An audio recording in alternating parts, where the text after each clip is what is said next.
Movie की शुरुआत अंतरिक्ष में तैरते एक विशाल स्पेसशिप से होती है जो पृथ्वी से दूर एक नए ग्रह की ओर जा रहा है। इस मिशन का उद्देश्य उस ग्रह पर इंसानी कॉलोनी बसाना है। जहाज में मौजूद सारे यात्री और क्रू सदस्य हाइबरनेशन पॉड्स में गहरी नींद में हैं, जबकि जहाज ऑटो पायलट मोड पर अपनी मंजिल की तरफ बढ़ रहा है। लेकिन अचानक रास्ते में उल्कापिंडों की एक बारिश जहाज से टकरा जाती है। लगातार टक्करों की वजह से स्पेसशिप बुरी तरह क्षतिग्रस्त हो जाता है। स्थिति को संभालने के लिए जहाज का AI system emergency protocol active कर देता है और सभी हाइबरनेशन पॉड्स को लॉन्च कर देता है ताकि वे पास के किसी रहने योग्य ग्रह पर इमरजेंसी लैंडिंग कर सकें। इन्हीं पॉड्स में से एक में मौजूद है एंडी रामिरेज, जो एक माइनिंग इंजीनियर है। अचानक झटकों से उसकी नींद खुल जाती है। वह पूरी तरह घबराया हुआ है क्योंकि उसे समझ नहीं आता कि क्या हो रहा है। तभी पॉड के रोबोटिक सिस्टम उसे ऑटोमेटिकली स्पेस सूट पहनाते हैं और लैंडिंग के लिए तैयार करते हैं। जब एंडी बाहर देखता है तो उसे अपने जैसे कई पॉड्स उस अनजान ग्रह की ओर गिरते हुए दिखाई देते हैं। एंट्री के दौरान रफ्तार इतनी तेज होती है कि कुछ पॉड्स में आग भी लग जाती है। किसी तरह एंडी का पॉड बच जाता है, लेकिन वह तेजी से नीचे गिरते हुए एक पहाड़ी से टकरा जाता है। जोरदार टक्कर के बाद एंडी बेहोश हो जाता है। कुछ देर बाद जब उसे होश आता है तो वह खुद को उल्टे पड़े पॉड के अंदर पाता है। बाहर सन्नाटा है, आसपास कोई और पॉड दिखाई नहीं देता। उसका स्पेस सूट एआई, जिसका नाम लियोनार्ड है, उसे बताता है कि पॉड क्रैश में बुरी तरह डैमेज हो चुका है और उसे तुरंत बाहर निकलना होगा। एंडी गेट खोलने की कोशिश करता है, लेकिन दरवाजा जाम हो चुका है। कई कोशिशों के बाद भी जब वह नहीं खुलता तो एंडी कांच तोड़ने की कोशिश करता है। कांच बेहद मजबूत है। वह अपनी इमरजेंसी किट चेक करता है, लेकिन उसमें सीमित टूल्स हैं क्योंकि वह सिर्फ एक माइनिंग इंजीनियर है, कोई सोल्जर या स्पेशलिस्ट नहीं। आखिरकार वह फायर एक्सटिंग्विशर की मदद से कांच तोड़ देता है, लेकिन जैसे ही वह बाहर निकलने की कोशिश करता है, पॉड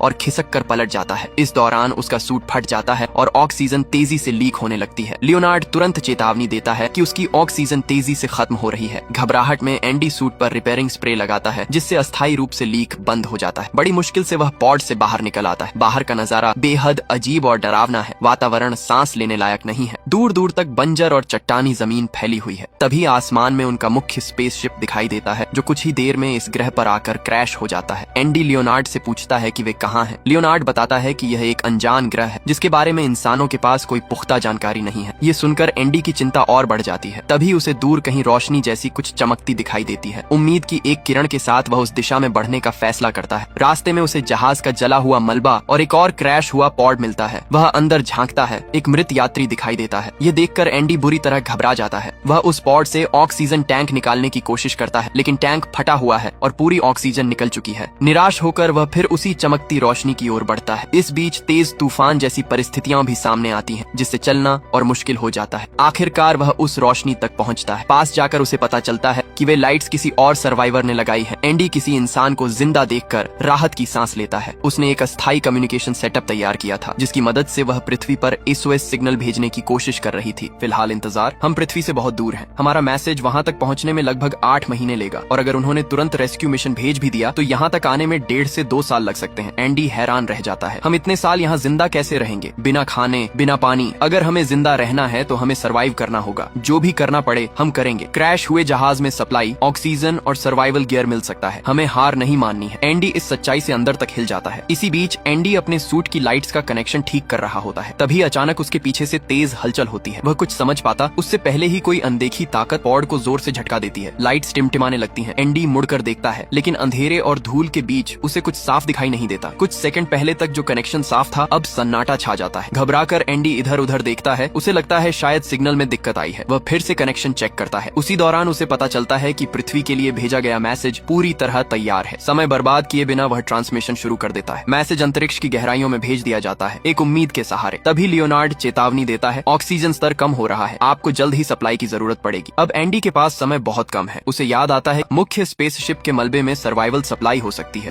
बेचैनी और डर के बावजूद उसे आगे बढ़ना ही होगा। वह फ्लेयर्स और कुछ उपकरण अपने साथ लेता है और जहाज के मलबे की ओर निकल पड़ता है। रास्ते में वह बाकी सर्वाइवर्स से संपर्क करने की कोशिश करता है, लेकिन हर चैनल पर सन्नाटा है, कोई जवाब नहीं। हताश होकर वह चिल्ला उठता है। इस अनजान खामोश ग्रह पर उसकी आवाज गूंज कर वापस लौट आती है और तभी उसके कम्युनिकेशन सिस्टम में हल्की सी आवाज सुनाई देती है, एक कमजोर लेकिन जिंदा आवाज। हेलो, क्या कोई मुझे सुन सकता है? एंडी की सांस रुक जाती है। ये नाओमी थी। नाओमी की आवाज कांप रही थी। वह एंडी से कहती है, मुझे मदद की जरूरत है। मेरा पैर पॉड के मलबे में बुरी तरह फंसा हुआ है। मैं बाहर नहीं निकल पा रही। वह पूरी तरह अपने पॉड के अंदर कैद थी। दर्द और डर उसकी आवाज में साफ महसूस हो रहा था। प्लीज यहाँ आकर मेरी मदद करो, मैं अकेले नहीं निकल सकती। एंडी एक पल के लिए चुप हो जाता है। उसके मन में डर, जिम्मेदारी और असमंजस सब एक साथ उमड़ पड़ते हैं। नाओमी अपनी लोकेशन ट्रांसमिट करती है, लेकिन तभी लियोनार्ड चेतावनी देता है, ऑक्सीजन स्तर अत्यंत कम है। वर्तमान एडवांस सप्लाई में उस लोकेशन तक पहुंचना जोखिम भरा है। लियोनार्ड सुझाव देता है कि एंडी पहले मुख्य जहाज के मलबे की ओर जाए, जहां उसे अतिरिक्त ऑक्सीजन और संसाधन मिल सकते हैं। एंडी भारी मन से नाओमी से कहता है, मेरे पास बहुत कम ऑक्सीजन है, अगर मैं अभी तुम्हारे पास आया तो शायद तुम्हें तो बचा लूं, लेकिन खुद जिंदा नहीं बच पाऊंगा। नाओमी हिम्मत नहीं हारती, वह तुरंत कहती है, मेरे पॉड में अतिरिक्त ऑक्सीजन टैंक है, तुम यहाँ तक पहुँच जाओ, फिर हम दोनों बच सकते हैं, प्लीज कोशिश करो। कुछ सेकंड की चुप्पी के बाद एंडी फैसला कर लेता है। वह उसकी लोकेशन की तरफ बढ़ना शुरू करता है। अब ग्रह पर अंधेरा फैल चुका है, चारों तरफ ठंडी हवाएं चल रही हैं। एंडी नाओमी से लगातार बात करते हुए आगे बढ़ रहा है ताकि दोनों का हौसला बना रहे, लेकिन चलते चलते एंडी को अजीब सा एहसास होने लगता है, जैसे कोई उसे देख रहा हो। वह तुरंत लियोनार्ड से आसपास स्कैन करने को कहता है। लियोनार्ड जवाब देता है, मेरे पास एडवांस्ड बायोलॉजिकल स्कैनिंग फीचर उपलब्ध नहीं है। नाओमी हल्के कटाक्ष में कहती है, कंपनी ने पैसे बचाने के लिए पुराना एआई इंस्टॉल किया है, उन्हें हमारी जान से ज्यादा बजट की चिंता थी। एंडी खुद को समझाता है कि शायद यह उसका वहम है, लेकिन कुछ कदम आगे बढ़ते ही उसे जमीन पर छोटे छोटे गोल छेद दिखाई देते हैं। जिज्ञासा में वह उनका पीछा करता है और अचानक एक बड़े गड्ढे के किनारे पहुंच जाता है। गड्ढे के अंदर अजीब सी जालीदार संरचनाएं थीं, जैसे किसी विशाल मकड़ी का जाल। एंडी के रोंगटे खड़े हो जाते हैं। वह धीरे से पीछे हटता है और नाओमी से कहता है, मुझे लगता है यहाँ कोई स्पाइडर जैसा एलियन हो सकता है। नाओमी उसे कहीं रुकने से मना करती है, चलते रहो, मत रुको। लेकिन अब अजीब आवाजें भी सुनाई देने लगती हैं। जमीन के नीचे से चारों ओर से हर तरफ जाली जैसी संरचनाएं फैली हुई हैं। अचानक उसके सामने से कुछ तेजी से भागता है। एंडी तुरंत अपनी सूट लाइट्स बंद कर देता है और चट्टानों के पीछे छुप जाता है। उसी समय नाओमी घबराई हुई आवाज में कहती है, मैं अपने सिस्टम में कुछ ट्रैकर्स देख पा रही हूँ। हमारी टीम के सदस्यों के ट्रैकर्स तुम्हारी ओर बढ़ रहे हैं। वह उनके सूट में लगे ट्रैकिंग चिप्स के जरिए लोकेशन देख पा रही थी। वे तुम्हारे बहुत पास हैं, लेकिन वे कोई रिस्पॉन्स नहीं दे रहे। एंडी को कुछ दिखाई नहीं दे रहा था। वह लियोनार्ड को उन ट्रैकर्स से लिंक करने को कहता है। लिंक होते ही पता चलता है कि वे सिग्नल उसके 100 मीटर के अंदर है। तभी नाओमी की आवाज अचानक बदल जाती है, भागो एंडी, वे जिंदा नहीं है। मतलब साफ था, वहाँ टीम के लोग नहीं, कुछ और था जो उनके सूट पहने हुए था। लेकिन डर के साथ साथ जिज्ञासा भी एंडी के अंदर जाग चुकी थी। वह अपनी फ्लेयर गन निकालता है और आसमान की ओर फायर करता है। लाल रोशनी पूरे इलाके को चमका देती है और उसी रोशनी में वह चीज दिखाई देती है, एक भयानक विशाल एलियन क्रिएचर, लंबे पैरों वाला, मकड़ी जैसा शरीर और इंसानी सूट के फटे हुए टुकड़े उसके जाल में फंसे हुए। एंडी की सांस अटक जाती है। उसे समझ आ जाता है, यह प्राणी उनकी टीम के सदस्यों को मार चुका है और शायद खा भी चुका है। अगले ही पल वह पूरी ताकत से भागने लगता है। क्रिएचर भी बिजली की रफ्तार से उसका पीछा करता है। भागते भागते एंडी एक संकरी दरार में गिर जाता है। वह सोचता है कि शायद वह बच गया, लेकिन वह एलियन ऊपर से दरार में झांकता है और अपने लंबे पैरों से हमला करने की कोशिश करता है। एंडी किसी तरह खुद को छुड़ाकर फिर भागता है और अचानक पैर फिसलने से पहाड़ी से नीचे लुढ़क जाता है। वह सीधा बर्फ से ढकी ढलान पर गिरता है। बर्फ होने की वजह से उसकी जान तो बच जाती है, लेकिन वह बुरी तरह हिल चुका है। कुछ देर बाद जब वह संभलता है तो महसूस करता है फिलहाल उस एलियन से उसका पीछा छूट चुका है। पहाड़ी से गिरने के बाद अचानक लियोनार्ड की चेतावनी गूंजती है, ऑक्सीजन लीक डिटेक्टेड। एंडी तुरंत अपने सूट को चेक करता है। गिरने की वजह से उसके स्पेस सूट में फिर से कट लग गया था। ऑक्सीजन तेजी से बाहर निकल रही थी। घबराहट में वह अपना आखिरी रिपेयर स्प्रे इस्तेमाल करता है और किसी तरह सूट को सील कर देता है, लेकिन अब स्प्रे खत्म हो चुका था। मतलब साफ था, अगली बार सूट फटा तो बचने का कोई रास्ता नहीं। नाओमी चिंतित होकर पूछती है, क्या हुआ? एंडी उसे पूरे एलियन हमले के बारे में बताता है, जाले, मरे हुए लोग और वो भयानक प्राणी। जैसे ही वह बात खत्म करता है, अचानक कम्युनिकेशन चैनल पर एक और आवाज जुड़ती है, एंडी मेरी मदद करो। ये ड्वेन की आवाज थी। एंडी चौंक जाता है क्योंकि उसने खुद अपनी आंखों से ड्वेन को मारे जाते देखा था, लेकिन आवाज साफ थी और ड्वेन मदद के लिए चिल्ला रहा था। वह कह रहा था कि वह क्रिएचर से लड़ रहा है और उसे तुरंत मदद चाहिए। नाओमी भी सिग्नल देख पा रही थी। ट्रैकर के अनुसार ड्वेन की लोकेशन एंडी से ज्यादा दूर नहीं थी। एंडी हिचकिचाता है, डर अब भी उसके अंदर जिंदा है। मैं वापस नहीं जाऊंगा, मैंने देखा है, वो क्या कर सकते हैं। नाओमी उसे समझाती है, अगर ड्वेन जिंदा है तो उसके पास अतिरिक्त ऑक्सीजन हो सकती है, तुम्हें उसकी जरूरत है। ऑक्सीजन की मजबूरी आखिरकार एंडी को मानने पर मजबूर कर देती है, लेकिन गिरने से उसका जीपीएस खराब हो चुका था। अब नाओमी अपने सिस्टम के जरिए उसे रास्ता गाइड करती है। एंडी धीरे धीरे उस लोकेशन की तरफ बढ़ता है। अचानक अंधेरे में एक फ्लेयर जलती है। लाल रोशनी के बीच ड्वेन खड़ा दिखाई देता है, घायल लेकिन जिंदा। एंडी उसे देखते ही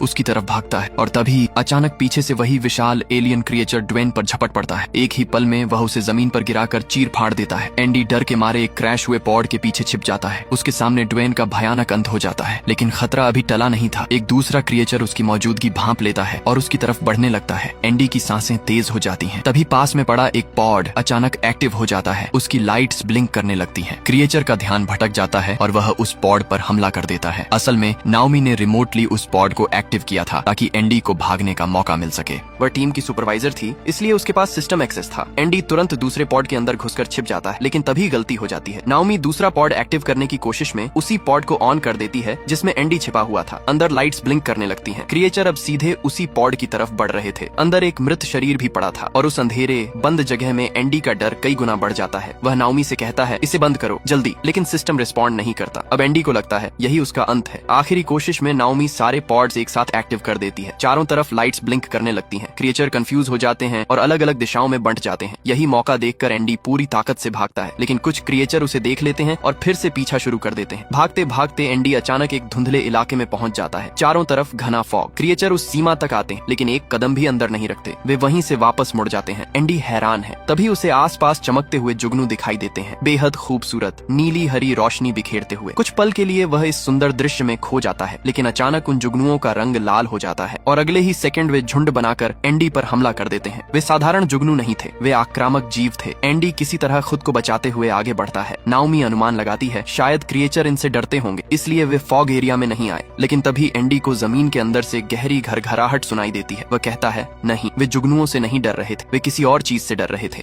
और अगले ही पल जमीन उसके नीचे हिलती है। अचानक मिट्टी फटती है और एक विशाल कीड़े जैसा प्राणी नीचे से निकलकर अपना जबड़ा खोल देता है। वह एंडी को कमर से जकड़ लेता है। एंडी हिल भी नहीं पा रहा। उसका शरीर आधा उस प्राणी के जबड़े में फंस चुका है। नाओमी की सांसें तेज हो जाती हैं। वह दूर बैठी कुछ भी नहीं कर पा रही। एंडी समझ ही नहीं पाता कि उसके साथ हो क्या रहा है। पलक झपकते ही वह विशाल भूमिगत प्राणी उसे पूरी तरह अपने जबड़े में खींच लेता है। अब एंडी आधा नहीं, पूरा उसके मुंह के अंदर था। अंधेरा, बदबू और दम घुटने वाली जगह। घबराहट इतनी बढ़ जाती है कि उसका दिल बेकाबू हो जाता है। लियोनार्ड तुरंत चेतावनी देता है। हार्ट रेट क्रिटिकल स्तर पर है। एंडी को पैनिक अटैक आने लगता है। उसे संभालने के लिए लियोनार्ड उसके सूट के जरिए एक जोरदार इलेक्ट्रिक शॉक देता है, लेकिन वो झटका सिर्फ एंडी तक सीमित नहीं रहता। करंट उस प्राणी के जबड़ों तक भी पहुंच जाता है। शॉक इतना तेज होता है कि वह विशाल जीव तड़प उठता है और अगले ही पल एंडी को जोर से बाहर उगल देता है। एंडी जमीन पर गिरता है, हांफता हुआ। उसे यकीन ही नहीं होता कि वह मौत के मुंह से वापस आया है, लेकिन खतरा अभी खत्म नहीं हुआ था। वह तुरंत भागकर पास की एक गुफा में घुस जाता है। अंदर वही चमकते जुगनू थे जो पहले नीली रोशनी बिखेर रहे थे। जैसे ही वे एंडी को देखते हैं, उनका रंग लाल हो जाता है और फिर झुंड बनाकर उस पर हमला कर देते हैं। एंडी जमीन पर रेंगते हुए, हाथों से उन्हें हटाते हुए किसी तरह गुफा की दूसरी तरफ निकल जाता है। आखिरकार वह उस फॉग वाले इलाके से बाहर आ जाता है। तभी लियोनार्ड की आवाज फिर गूंजती है, ऑक्सीजन स्तर 3%। इतनी कम ऑक्सीजन में वह नाओमी तक नहीं पहुंच सकता। लियोनार्ड सलाह देता है कि वह पास के मुख्य जहाज के मलबे की ओर जाए। नाओमी भी कहती है, पहले खुद को बचा, लेकिन एंडी मना कर देता है। उसे पता है क्रिएचर लगातार पॉड्स पर हमला कर रहे हैं। अगर उसने देर की तो नाओमी नहीं बचेगी। वह अपनी बची खुची ताकत जुटाकर उसकी ओर दौड़ पड़ता है। रास्ते में उसकी ऑक्सीजन पूरी तरह खत्म हो जाती। अब वह सिर्फ सूट में बची थोड़ी सी प्रेशर सपोर्ट के भरोसे भाग रहा है। उसकी सांसें टूटने लगती हैं, नजर धुंधली पड़ने लगती है, लेकिन आखिरकार वह नाओमी के पॉड तक पहुंच जाता है। नाओमी तुरंत पॉड का दरवाजा खोलती है और उसके लिए अतिरिक्त ऑक्सीजन टैंक बाहर बढ़ा देती है। एंडी जैसे ही नया टैंक कनेक्ट करता है, उसे फिर से हवा मिलती है। वह राहत की लंबी सांस लेता है। अब बारी है नाओमी को बाहर निकालने की। उसका पैर मलबे में बुरी तरह फंसा हुआ था। एंडी पूरी ताकत लगाता है, लेकिन पैर हिलता तक नहीं। आखिरकार वह नाओमी की इमरजेंसी किट चेक करता है। उसमें प्रोफेशनल टूल्स थे जो उसे कभी दिए ही नहीं गए थे। दोनों राहत की सांस लेते हैं, लेकिन तभी उनकी नजर फर्श पर पड़े खून के निशानों पर जाती है। ऐसा लग रहा था कि किसी लाश को घसीट कर ले जाया गया हो। डर के बावजूद वे उन निशानों का पीछा करते हैं। आगे जाकर उन्हें इंसानी शरीर के टुकड़े और जाली दिखाई देती है। उन्हें समझ आ जाता है कि खतरा अभी खत्म नहीं हुआ। तभी एक क्रिएचर वहां आ जाता है। दोनों तुरंत अपनी लाइट्स बंद कर छुप जाते हैं। क्रिएचर आकर अपने पेट से इंसानी हड्डियां और हेलमेट बाहर निकालता है। उनमें से एक हेलमेट ड्वेन का था। ये देखकर दोनों कांप उठते हैं। कुछ देर बाद वह क्रिएचर वहां से चला जाता है। मौका देखकर दोनों पीछे हटने लगते हैं। तभी एक और क्रिएचर वहां आ जाता है। वह उन्हें तुरंत नहीं देखता, इसलिए वे चुपचाप पीछे हटते हैं। लेकिन एंडी से हल्की सी आवाज हो जाती है। क्रिएचर उन्हें देख लेता है। दोनों भागकर पास के एक एयरलॉक में घुस जाते हैं और गेट लॉक कर देते हैं। बाहर क्रिएचर गेट को तोड़ने लगता है। एंडी दूसरी तरफ वाले कार्गो बे के गेट को खोलने की कोशिश करता है, लेकिन नाओमी कहती है, हम फंस चुके हैं। ये गेट अंदर से नहीं खुलेगा। इसका कंट्रोल बाहर है, वहीं जहां वह क्रिएचर खड़ा है। अब वे सचमुच फंस चुके थे। क्रिएचर गेट को लगभग तोड़ ही देता है। दोनों समझ जाते हैं कि अब बचने का कोई रास्ता नहीं। वे बैठ जाते हैं, मौत का इंतजार करते हुए। इस आखिरी पल में एंडी अपनी फैमिली को याद करने लगता है। वह बताता है कि उसकी फैमिली कार एक्सीडेंट में मारी गई थी और वह खुद को उसका जिम्मेदार मानता है क्योंकि वह गाड़ी चला रहा था। नाओमी उसे कहती है, खुद को दोष देना बंद करो। अगर मैं आज जिंदा हूँ तो सिर्फ तुम्हारी वजह से। तुम एक अच्छे इंसान हो। दोनों भावुक होकर एक दूसरे को गले लगाते हैं, अलविदा कहते हैं। उसी समय नाओमी की नजर एंडी के सूट पर पड़ती है। उस पर जुगनुओं का एक छोटा झुंड चिपका हुआ था जो शायद गुफा से निकलते समय उसके साथ चिपक गया था और तभी क्रिचर गेट तोड़कर अंदर घुस आता है। नाओमी बिना समय गंवाए एंडी के सूट से वे जुगनू पकड़कर उस क्रिचर के ऊपर फेंक देती है। जैसे ही नाओमी जुगनुओं का झुंड उस क्रिचर पर फेंकती है, वे तुरंत लाल होकर उस पर हमला करने लगते हैं। क्रिचर तड़पने लगता है और कुछ पल के लिए उसका ध्यान भटक जाता है। इसी मौके का फायदा उठाकर एंडी और नाओमी बाहर निकलते हैं और उस बटन को दबा देते हैं जिससे कार्गो बे का गेट खुल जाता है। दोनों तेजी से कार्गो बे की ओर भागते हैं, लेकिन वे आगे नहीं बढ़ पाते। वे ऊंचाई पर थे और नीचे कार्गो बे का हिस्सा था। पीछे से क्रिचर फिर संभल कर उनकी ओर आने लगता है। एंडी गेट बंद करने की कोशिश करता है ताकि क्रिचर अंदर न आ सके, लेकिन किसी वजह से गेट बंद नहीं होता। अगले ही पल वे दोनों और वह क्रिचर साथ में नीचे गिर जाते हैं। अब वह क्रिचर उनके ठीक सामने खड़ा था। उसी समय एंडी की नजर नाओमी के गिरे हुए सूट रिपेयरिंग स्प्रे पर पड़ती है। वह तुरंत उसे उठाकर क्रिचर के मुंह पर फेंक देता है। स्प्रे चिपकने वाला था और उसका जबड़ा कुछ पल के लिए सील हो जाता है। इसी का फायदा उठाकर दोनों फिर भागते हैं, लेकिन क्रिचर खुद को छुड़ाकर दोबारा उनके पीछे आ जाता है। भागते भागते एक जगह दोनों गिर जाते हैं। स्थिति बेहद खराब थी। तब नाओमी एंडी से कहती है, हमें इसे मारना ही होगा। मैं इसका ध्यान भटकाती हूँ, तुम इसे खत्म करने का तरीका ढूंढो। एंडी आसपास देखता है और उसे कुछ पॉड्स दिखाई देते हैं जो अब भी सही सलामत थे। उसके दिमाग में एक योजना बनती है। वह ऊपर चढ़कर सबसे ऊंचे पॉड तक पहुंचता है। उसका प्लान था उस पॉड को क्रिचर पर क्रैश करके उसे मार देना। वह नाओमी को अपना प्लान बताता है। इस बीच नाओमी क्रिचर से बचते हुए भाग रही थी। वह एंडी से कहती है कि कार्गो बे की सारी लाइट्स बंद कर दे, क्योंकि क्रिचर अंधेरे में ठीक से नहीं देख पाता। अचानक क्रिचर नाओमी पर वार करता है और उसकी ओर बढ़ने लगता है। उसी समय एंडी सारी लाइट्स ऑफ कर देता है। अंधेरा छा जाता है। क्रिचर ठीक से देख नहीं पा रहा था, लेकिन फिर भी नाओमी की दिशा में बढ़ रहा था। नाओमी की नजर ऊपर रखे एक टूटे हुए बॉक्स पर पड़ती है। वह जल्दी से उसमें घुस जाती है और बाल बाल बचती है। उधर एंडी पॉड को स्टार्ट करने की कोशिश करता है, लेकिन पावर कट की वजह से वह चालू नहीं होता। वह पावर सिस्टम को दोबारा चालू करने का सोचता है, लेकिन लियोनार्ड बताता है कि इसमें 15 मिनट लग सकते हैं और उनके पास इतना समय नहीं था। तब सुझाव आता है, सूट की बैटरी से पॉड को डायरेक्ट पावर दी जा सकती है, लेकिन इसके लिए एंडी को पॉड के अंदर बैठना होगा। मतलब साफ था, उसे उसी पॉड में बैठकर उसे क्रिचर पर क्रैश करना होगा और इसमें उसकी जान भी जा सकती थी। एंडी बिना झिझक मान जाता है। वह पॉड के अंदर बैठता है, अपना सूट सिस्टम से कनेक्ट करता है। पॉड लॉन्च के लिए तैयार हो जाता है। उधर नाओमी ऊपर की लाइट्स ऑन करके क्रिचर को अपनी ओर खींचती है ताकि एंडी सही निशाना लगा सके। सही मौका देखते ही एंडी पॉड लॉन्च कर देता है। लॉन्च के उसी पल उसे अपनी फैमिली की याद आती है। वह कार एक्सीडेंट जिसमें उसने उन्हें खो दिया था। अगले ही सेकंड पॉड तेज रफ्तार से जाकर सीधे उस क्रिचर से टकराता है। भयानक धमाका होता है। क्रिचर वहीं खत्म हो जाता है। नाओमी दूर जाकर गिरती है। कुछ पल बाद वह उठती है और दौड़कर उस जगह पहुंचती है जहां पॉड क्रैश हुआ था। एंडी अब भी पॉड के अंदर था। वह उसे हिलाती है, लेकिन वह आंखें नहीं खोलता। नाओमी टूट जाती है। उसकी आंखों से आंसू बहने लगते हैं, लेकिन तभी एंडी धीरे धीरे अपनी आंखें खोलता है। वह सिर्फ बेहोश हुआ था। उसे जिंदा देखकर नाओमी की आंखों में राहत और खुशी दोनों आ जाती है। कुछ देर बाद वे दोनों जहाज के बाहर खड़े होते हैं। अब सुबह हो चुकी थी। एंडी कहता है, मैंने ड्वेन की बनाई मशीन से धरती पर मैसेज भेज दिया था। कुछ सालों में रेस्क्यू टीम यहाँ पहुंच जाएगी। तब तक हमें यहीं सर्वाइव करना होगा। दोनों एक दूसरे को देखते हैं, थके हुए लेकिन जिंदा। और इसी उम्मीद भरे सीन के साथ मूवी खत्म होती है। अगर आपको यह मूवी पसंद आई हो तो वीडियो को लाइक